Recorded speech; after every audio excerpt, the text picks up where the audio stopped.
आकलन आम आदमी पार्टी का क्या है? कोई ताज्जुब नहीं कि दिल्ली वाला मॉडल वहाँ पे रिपीट हो जाए। लेकिन बीजेपी के नेता कह रहे हैं कि बिना बीजेपी के पंजाब में सरकार जो है नहीं बनेगी।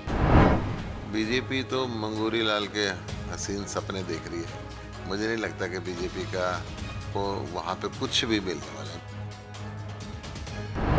पंजाब में चुनाव, 5 राज्यों में चुनाव और उस समय जो डेरा मुखी को फड़लो दी जानी, कैसे देख रहे हैं आप?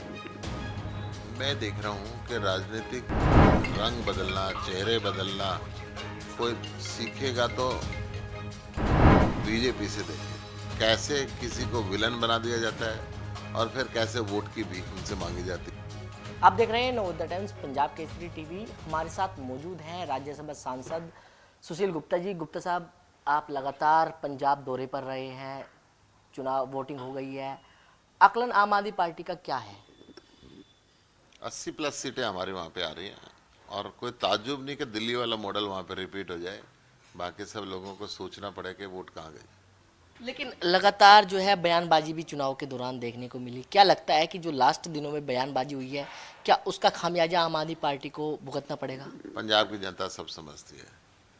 राजनीतिक उद्देश्यों को पूरा करने के लिए कितनी किसी भी स्तर से नीचे जो गिरने का कार्य इस पंजाब चुनाव में खुद प्रधानमंत्री जी के बयान और राहुल गांधी के जो बयान आए, तो मैं ये समझता हूँ कि ये इस देश की गरिमा के लिए भी ठीक नहीं है ऐसे बयान देना।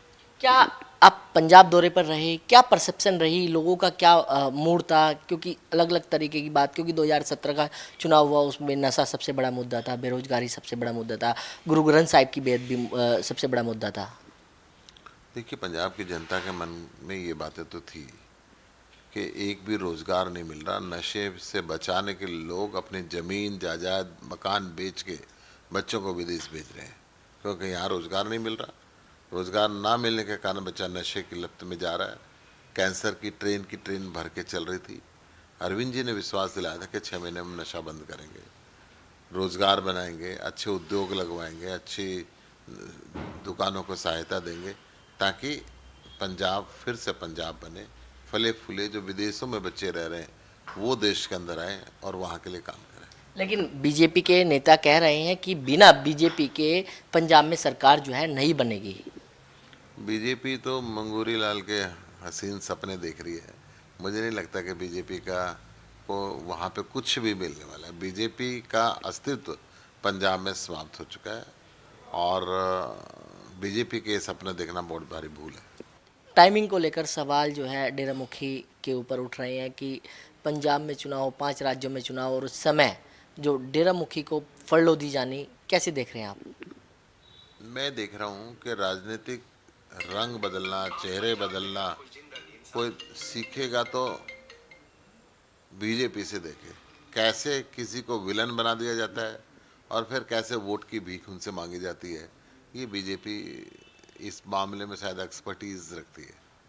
लेकिन सर, फड़लो के बाद जिस तरीके से उनको जेड+ सुरक्षा देना, कितना इसमें ठीक मानते हैं आप? मैं तो ये मान रहा हूँ कि इन बातों की जरूरत ही नहीं थी। पहले जो विलन बनाया गया वो वो भी राजनीतिक उद्देश्य से बनाया गया। अब जो कार्रवाई किया गया वो भी राजनीतिक उद्देश्य से किया गया। जो धार्मिक क्षेत्र हैं उनकी निजता, उनकी स्वतंत्रता रहनी चाहिए।